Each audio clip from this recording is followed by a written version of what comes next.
Olá, seja muito bem-vindo e muito bem-vinda ao podcast Por Dentro do Mandato.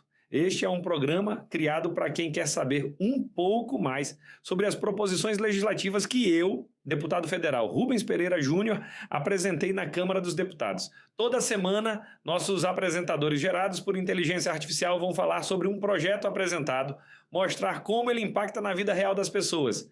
Vem com a gente!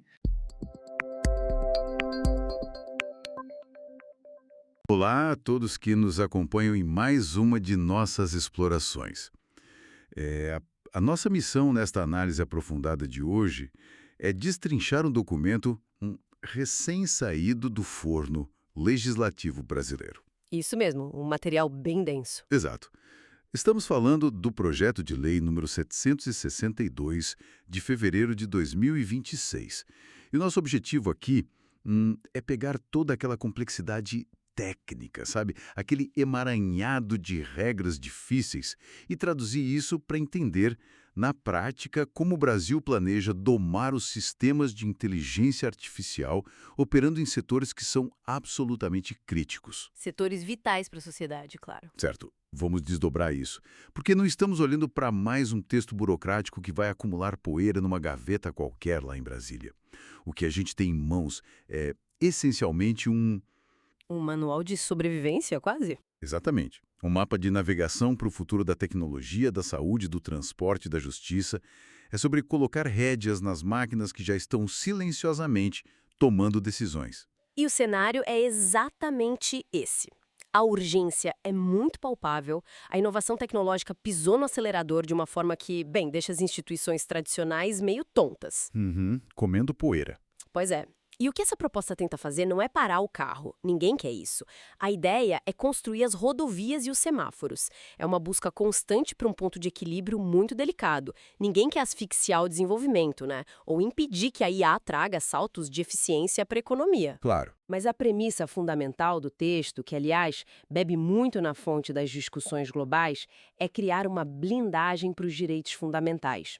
A inovação não pode custar a privacidade, a segurança e, no limite, a vida humana. A tecnologia precisa sentar à mesa respeitando o jogo democrático. E para começar a entender como eles pretendem criar essa blindagem, eu notei que logo de cara o texto abandona aquela visão um pouco, digamos, infantil. Aquela coisa meio ficção científica. Isso. Aquela ideia dos anos 80 de que a IA é só um cérebro eletrônico flutuando no vazio ou um algoritmo isolado num canto.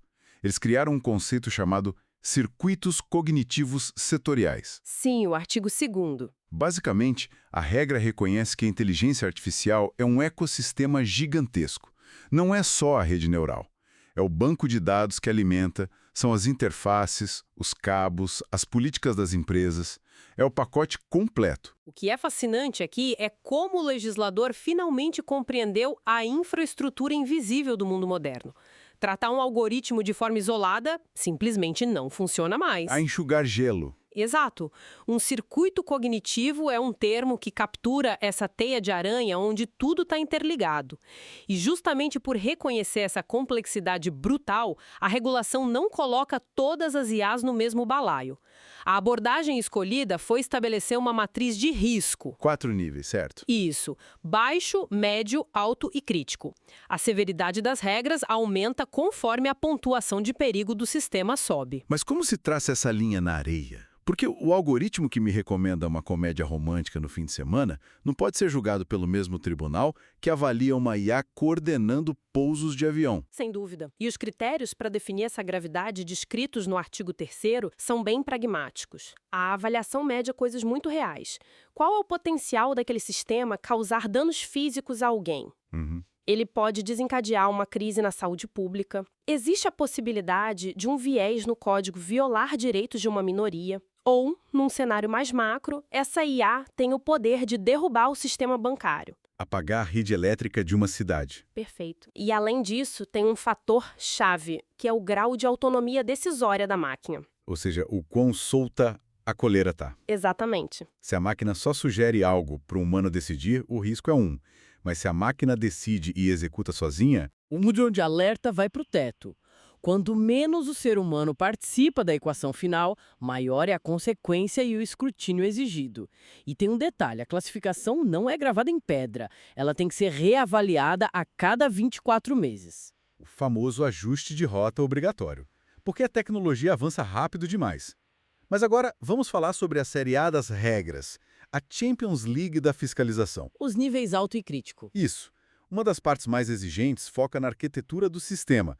O projeto impõe algo que parece a construção daquele cofre de máxima segurança em filmes de assalto, o isolamento setorial de dados no artigo 4º. Sim, a segregação. Traduzindo para quem nos ouve, as informações sensíveis precisam ser trancadas num ambiente segregado, separadas do resto do mundo digital da empresa. Essa medida é o antídoto que tentam aplicar contra os mega vazamentos. Vamos imaginar uma IA que gerencia as triagens de uma rede de hospitais oncológicos. Dados super sensíveis. Ouro puro e extremamente íntimos. Pela regra, esses dados precisam habitar uma verdadeira fortaleza digital, logicamente e fisicamente distantes de outras bases comerciais que a mesma empresa possa ter. Uma sala limpa. Isso. E o acesso a isso é cirúrgico. Apenas o fragmento do sistema que precisa daquela informação vital naquele milissegundo pode acessá-la, deixando marcas auditáveis. Mas espera aí, fazendo o papel de advogado do diabo aqui, isso não vai asfixiar completamente a inovação? A grande mágica das gigantes de tecnologia hoje não é justamente o aspirador de dados?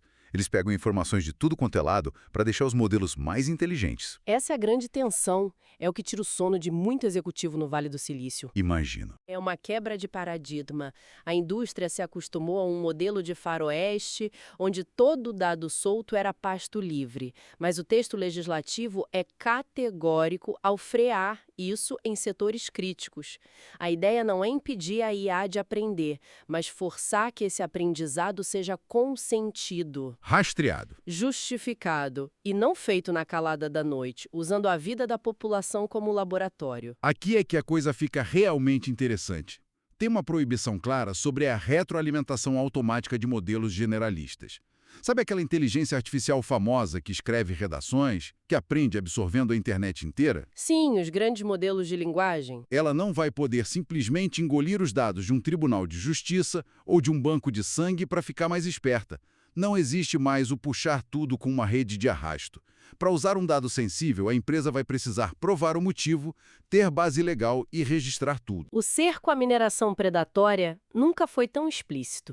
E junto com esse isolamento, tem uma obsessão da legislação em manter o controle nas mãos humanas. A supervisão deixa de ser um verniz. Passa a ser obrigação da arquitetura. Exato. As empresas não podem largar o sistema no piloto automático. A estrutura exige protocolos de contingência, o famoso rollback, a capacidade de um humano simplesmente anular e reverter a decisão da máquina. É a exigência legal de um botão vermelho de emergência.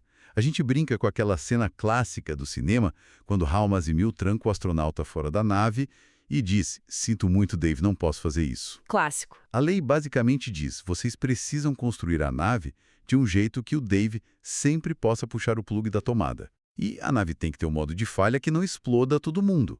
O fail-safe. Uma analogia excelente. E não basta ter o botão vermelho. Quando as coisas derem errado, e vão dar, precisamos de respostas. Por isso, a regra obriga a implementação de trilhas de auditoria imutáveis. A caixa preta. Uma caixa preta de avião dentro do software. Se a máquina tomar uma decisão catastrófica, o auditor abre essa caixa para ver de onde o dado veio, qual era a versão do código e quais eram os pesos algorítmicos naquele momento. Deixa eu traduzir isso de pesos algorítmicos. Basicamente, é a receita matemática, o nível de importância que o cérebro artificial deu para cada pedacinho de informação. Se a IA negou um tratamento médico, o peso mostra se ela deu mais importância à idade do paciente, ao CEP onde ele mora, essas coisas. Os auditores querem ver a matemática nua e crua. Exato, o objetivo é combater a opacidade. E para garantir que toda essa segurança não fique só numa apresentação de slides da empresa, entra a fase das burocracias necessárias. As certificações. Burocracia no sentido vital de governança, do artigo 5º. Um sistema de alto risco não pode ser ligado na tomada sem aprovação prévia da Autoridade Nacional de Proteção de Dados, a ANPD. A ANPD vira a guardiã das chaves. E para conseguir essa chave, A empresa vai ter que suar a camisa com o artigo 6º, produzindo a Avaliação de Impacto de Inteligência Artificial, a AIA. Um documento pesadíssimo. Me lembrou muito os mega estudos de impacto ambiental. Uma construtora precisa entregar isso antes de represar um rio para fazer uma usina. A lógica é a mesma, só que no mundo digital. A equivalência perfeita. Não se constrói uma represa sem provar que ela não vai inundar a cidade. A AIA é um dossiê minucioso. Os desenvolvedores são obrigados a mapear proativamente os desastres. A máquina tem viés racial. Sim, ela pode entrar em colapso se o servidor cair e paralisar as UTIs de um estado. E o trabalho não é só apontar o problema, é apresentar as medidas de mitigação. E o melhor, a sociedade ganha um instrumento de fiscalização, porque a lei exige um sumário público disso. Quer dizer que qualquer pessoa, um jornalista ou uma ONG, vai poder entrar no site e ler um relatório dizendo: olha, a nossa IA de trânsito pode falhar em dias de chuva, e é isso que estamos fazendo para evitar acidentes. Claro, sem revelar o código-fonte, que vale bilhões, mas dando clareza. E a governança exigida nos artigos 7º e 8º é contínua. Terão que nomear um responsável técnico. Inteligência artificial precisa ter um CPF ou CNPJ atrelado a ela. Alguém que responda pela operação. E prevê-se auditorias independentes feitas por terceiros para testar se a máquina não desenvolveu comportamentos bizarros meses depois. E se o auditor descobrir que a IA pirou de vez e começou a recomendar doses erradas de medicação? A autoridade age rápido? Sem hesitação. A previsão para suspensão cautelar. Desliga-se a operação imediatamente antes do fim de um processo longo. E se conectarmos isso ao quadro geral de como o Estado funciona, fica óbvio que a ANPD não vai atuar sozinha. É impossível que um grupo só de especialistas em dados saiba avaliar uma IA fazendo cirurgia robótica e no minuto seguinte avalie um algoritmo do mercado financeiro. É exatamente por isso que o artigo 11 cria uma cooperação técnica. Uma espécie de Liga da Justiça da Regulação Técnica. A ANPD vai trabalhar com as agências que já fiscalizam a vida real.